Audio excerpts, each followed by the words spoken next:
Hello YouTubers and welcome to Savage Brushstroke. It's Thursday, let's write a play.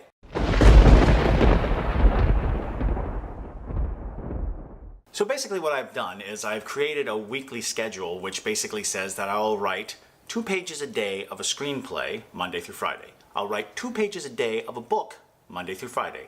And I'll write 2 pages a day of a stage play Monday through Friday. And so the stage play that I'm going to write will revisit every week 10 pages at a time. So I'm going to start my stage play writing today.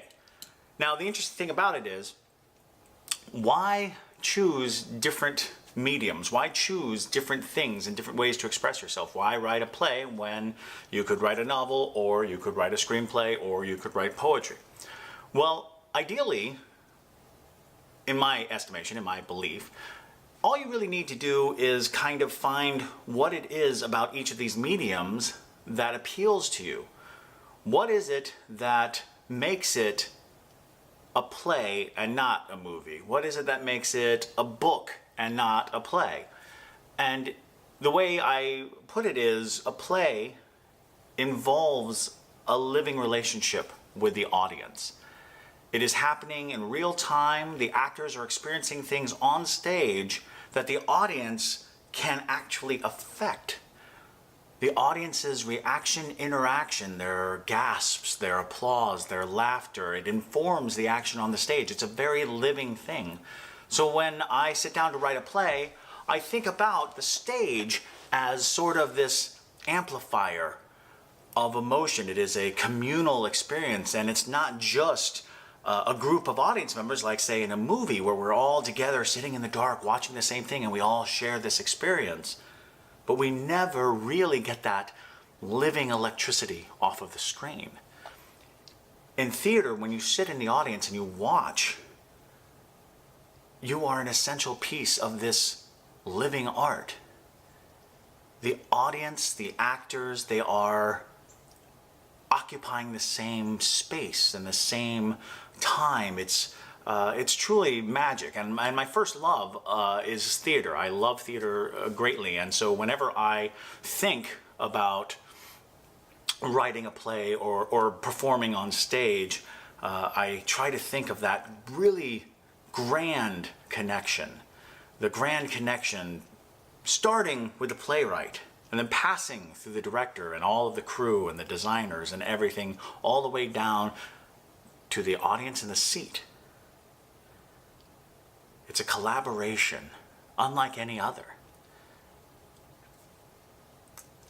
And so, with that in mind, I would like to give a shout out to the savage brushstroke of theater that I have experienced in my life. Right now, the most obvious savage brushstroke to me is Lin-Manuel Miranda and Hamilton. Hamilton is phenomenal. It is incredible, and it is the epitome of a savage brushstroke. It is this incredible, complex, emotion-filled production that I think is one of the hallmarks of the evolution of theater, of the evolution of expression, of creating a sound and a feel and a storytelling that is unique and yet an obvious line of lineage. It is the present day Shakespeare. I will say that it harkens to this concept that's like, listen to this voice, how present it is. And whether the story happened 100 years ago, 200 years ago, it is being spoken to you in a present voice, and a voice that everyone can claim, because I see this as this declaration of interconnection. You see, I think that certainly of the last few decades, there has been this growing concept of an America that doesn't belong to every American. And that is an argument that you can easily make.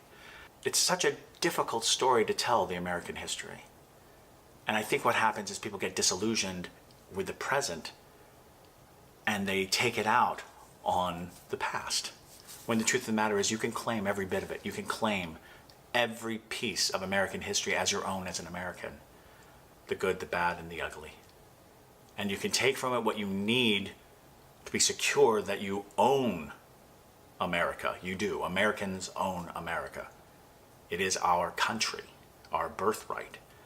And those who come to America seeking to become Americans, that is the American idea, the American ideal.